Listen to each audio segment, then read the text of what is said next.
Hello.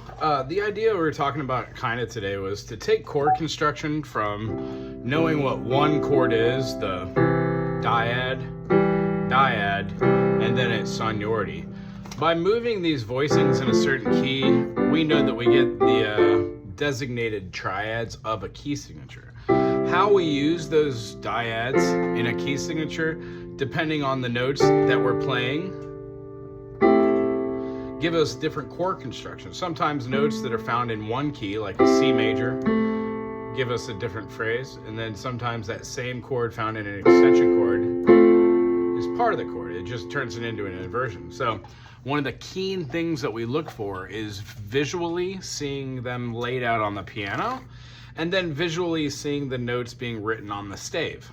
So if you can see middle C, bottom ledger line, second to bottom ledger, we have a C.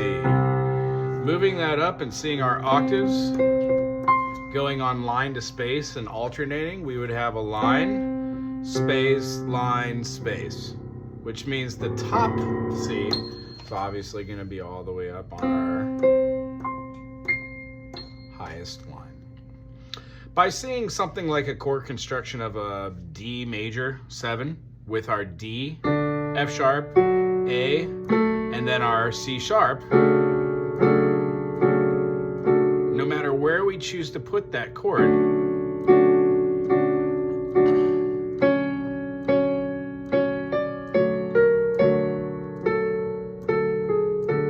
what note per se would happen if we had our D major 7 and we put a C sharp minor over the top of that?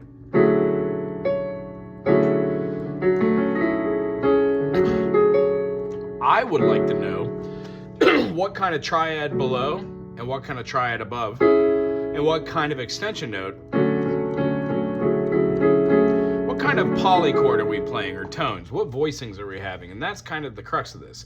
How do you see a D to F as being a third, and also see a C to an E as being a third, and then judging those on what they are in juxtaposition to that chord? That's where these free-flowing movements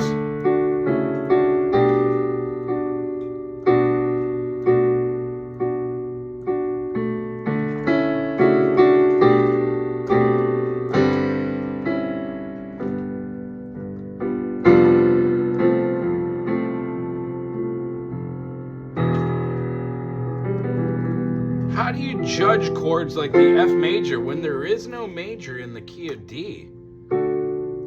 Can we see getting out of our chords and utilizing other chords? Now in the key of G,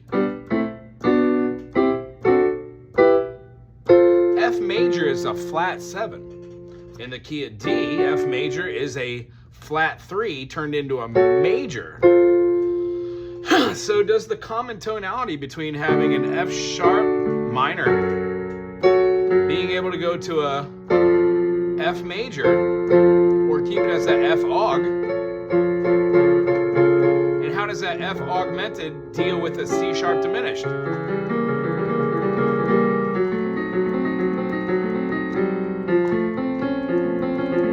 How does an F with a minor 6 fit in with a C sharp minor? These are questions you have to ask yourself by sitting down at the piano, picking a triad, writing it out, judging it just as 3 notes, adding an extension note, let's say a 9, A minor 9. When we play A minor add 9, we just add the B. But if we're gonna have an A minor 9, we must have a G, because G is the minor 7th of the key of A. By having an A dominant and flattening 3, we get a minor 7 and then our 9. We could have an A minor 7 flat 9. That also works. Well, that's divided by having a C major 7, right? And then having our A on the bottom. You can view these chords as being a multitude of different names. That's the whole reason why we're going over this. I'd love for you to see the intervals that happen between here. and be able to see the major and the minor third as they fall, and then adding on notes tertiarily. When we add the G, we get our minor seventh. Well, can you use that feeling in a rhythm pattern and then add the 9?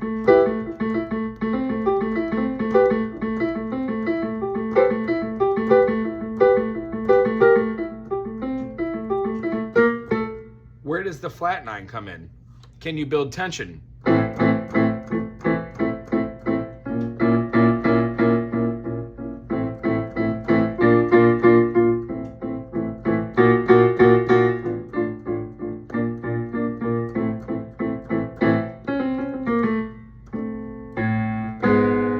Does it turn from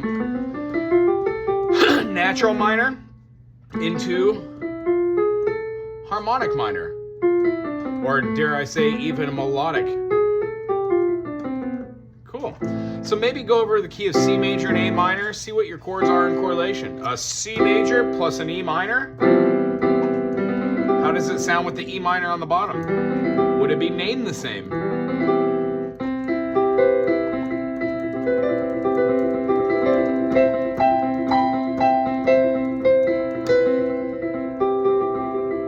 If you go all the way up and you change your chord a half step, or you keep moving these up, do your fingers naturally go to like the third and then are completely minor? Or do we keep our augmented minor 6? Do you hear the dissonances?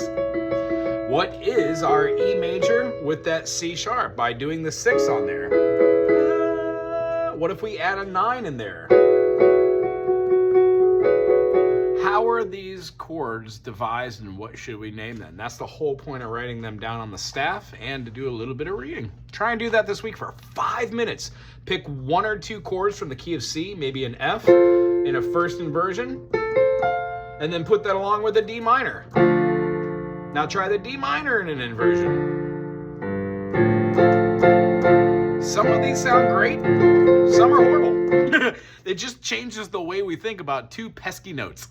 Or not 2 pesky notes, just 3 notes on each hand, these chords not being the same, but then being super close, like an F major.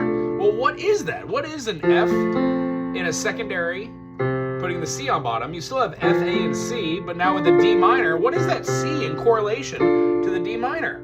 And if you say a D minor, sure, but a D minor 7 is more about it. So the correlation that knowing that a D minor plus a 7 is going to have the same feeling that an F in a secondary inversion, that's great to know those because a lot of the time these are the notes we work together.